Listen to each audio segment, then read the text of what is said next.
all over the world, there are very few people who can match the experience and the stature of Narendra Modi as the leader of the world's largest country, largest democracy with a lot of experience.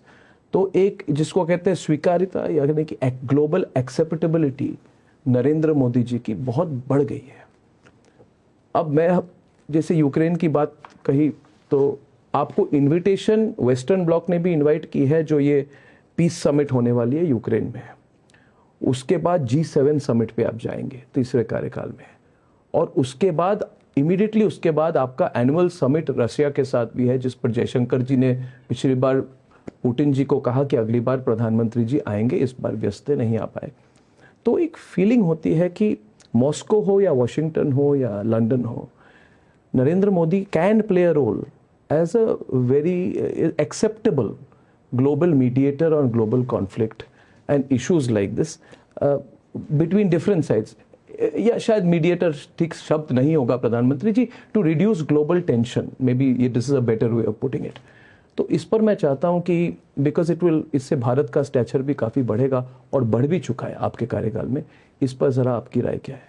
ऐसा है कि एक तो मैं बड़ी बड़ी बातें करूं वो मुझे शोभा नहीं देता है और न ही वो उचित होगा।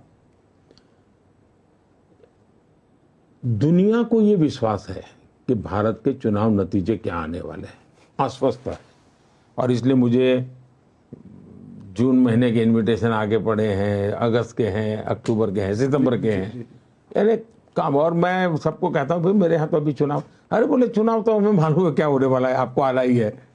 ये यानी एक प्रकार दुनिया को विश्वास है कि हमें, अब मैं समझता हूँ कि दुनिया के जितने ग्रुप्स हैं,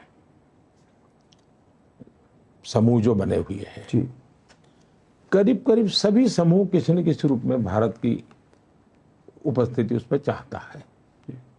चाहे G7 है तो मेंबर, नहीं तो वो चाहते हैं कि हम भविष्य में, तो एक अच्छी स्थिति भारत की, उस प्रकार से हमारा स्थान बढ़ता जा रहा है। जहां तक कॉन्फ्लिक्ट का सवाल है,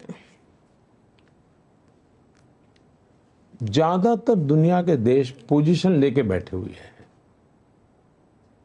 हम ही एक अकेले हैं जिसकी पोजीशन बहुत साफ है। हम किसी के पक्ष में नहीं है, हम शांति के पक्ष में है, और इसके कारण विश्व का विश्वास बना के यही एक लोग हैं कि जो किसी को आर्म्स देने की भी बात नहीं करते हैं और किसी को लड़ाई न करने की भी बात नहीं करते हैं।